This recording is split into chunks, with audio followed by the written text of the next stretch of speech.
C. is my favorite author, and she said, "We are like stars. Something happens to burst us open. And when we are burst open and we think that we are dying, we are actually turning into a supernova. And then, when we look at ourselves again, we are more beautiful than we were ever before." So tell me, how many of you have looked at the stars and admired them? Hands up in the air. Nice. And how many of us have looked at the darkness in the background and admired that? Thought so. My story is about how dark is the perfect background for anyone to illuminate. 5th August 2015, I was headed home from Sector 17 on a rickshaw, not Uber, on a rickshaw, and an apparently overspeeding drunk bike rider hit the rickshaw from behind, and the back of the shed hit the back of my head, and I saw black. Black. That was my first encounter with the darkness. When I woke up a couple of minutes later, I saw people surrounding me trying to make sure if I was okay. I was. There was no wound, there was no blood, and there was this little headache here, and I was like, okay, let's get home. I went home on my own. I thought I'd just take a nap so that this headache clears off. But it didn't. 2 hours later, when my sister came home from college, she found me in this exaggerated pain where I was crying, unable to open my eyes. You know how camera goes out of focus sometimes when you try to take a picture? That's how I saw everything when I tried to see. And I was feeling very nauseous, so she took me to hospital. That's where I was diagnosed with a concussion. So I guess not many of us know what a concussion is. A concussion is a very flowery word given to mild traumatic brain injury, although there is nothing mild about it. In simple words, a human brain is placed in the side of a skull in human body. And now between the skull and the brain lies a protective fluid. Now sometimes when you get a very hard hit on the face or the neck or the head, your brain hits the inside wall of the skull and ends up damaging itself. That's what happened to me.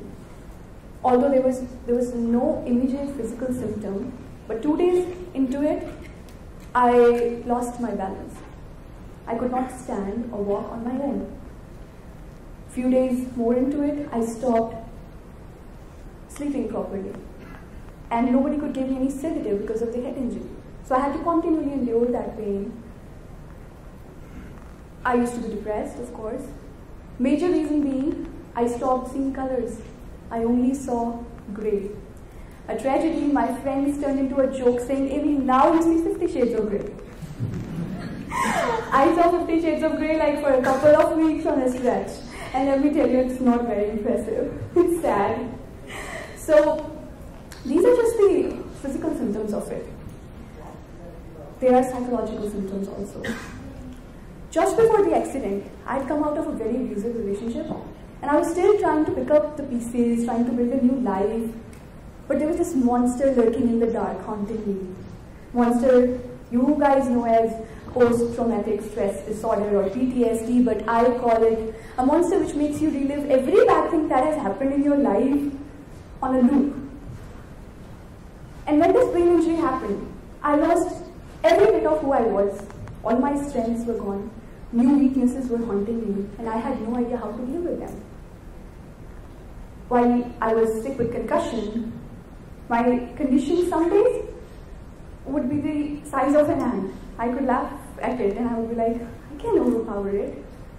Other days, it would turn into this shape-shifting monster ready to swallow me whole. And what swallowed me whole was a session with my psychiatrist where I was trying to explain her how I was feeling. I spoke very less, cried a lot, ended up having a panic attack, and she prescribed me medicines which are given for the treatment of schizophrenia. And even in those dark moments, I knew I did not have schizophrenia, that I was misunderstood and misdiagnosed.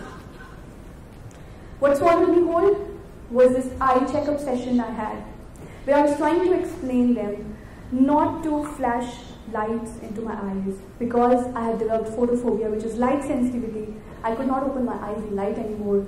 But in the name of checkup, they would flash the torchlight directly into my eyelids for minutes in stretch, and I would cry and plead them to stop, but they did not because I had to cooperate. What swallowed me whole was this darkness of unawareness, as in my case, the damage did not cause any kind of internal bleeding or hemorrhage or contusion, so it never showed up on the CT scan. So including my physicians and my friends and family, we were unaware what's happening. We never learned how much damage has happened or how much recovery I have made over the weeks. We had no idea where we were headed.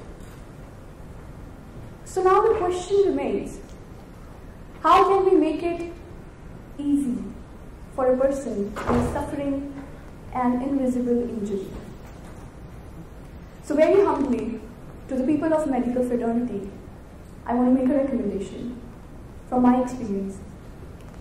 I know that medical reports are the maps you follow as a road to recovery of your patients. But those should not be the only maps you follow. Sometimes you got to base your trust, empathy, and understanding on your patient's voice, which is fragile and which is dying inside.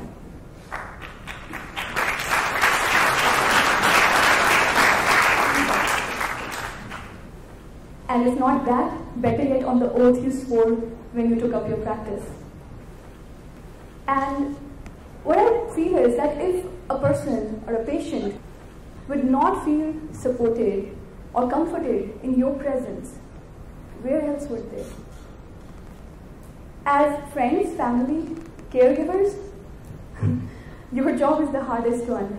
You have to make those people see hope where they only see darkness. And that's a very tiring job and a thankless one. I remember I'd given up on myself.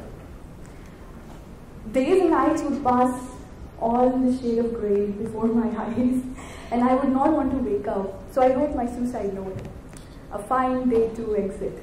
So very poetic of me. And I told my dad when he came back home, I said, Papa, that's it.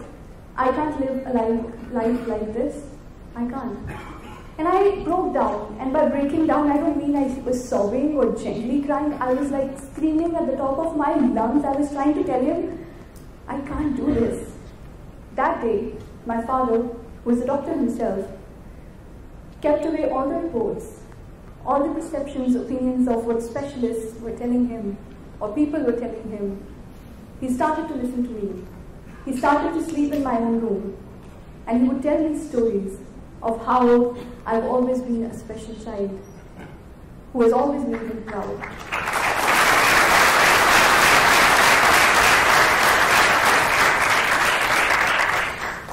And he made me see that even if I did not get healed, I would still be able to lead a good life because he believed in me when I did not believe in myself.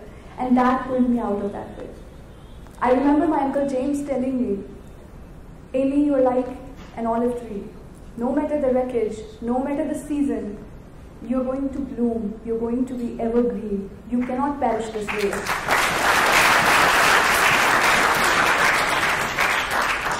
Cold has passed. I am blooming.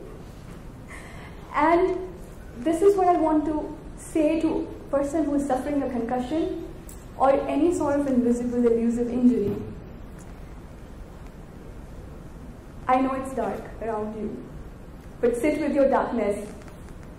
You are scared of it, but you don't realize this darkness is God's creative space. He's going to turn you into supernova in this very darkness. And you will see yourself and you will realize you have only turned into something more beautiful.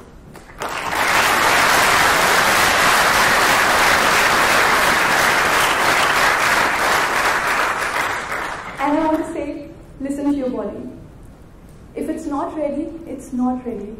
It is going to take its time and you should give it that time and space to heal. You have to depend upon your own self. It's a lonely journey. Others will be ready to walk with you, but nobody can walk it for you. So take strength. Make friends with the darkness. And to close this, I wrote this poem for everyone who is being haunted by their own monsters, stuck in the dark. Dark is the perfect background for you to illuminate. So stop shivering, get down, get under the bed, look your monsters in the eye. They aren't invincible. Slay, slay, slay.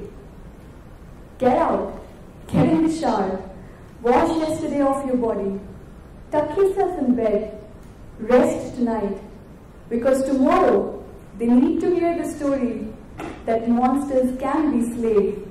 And that, my darling, is a lot of work. Millions of beds are haunted. Millions need to know that dark is the perfect background for them to illuminate.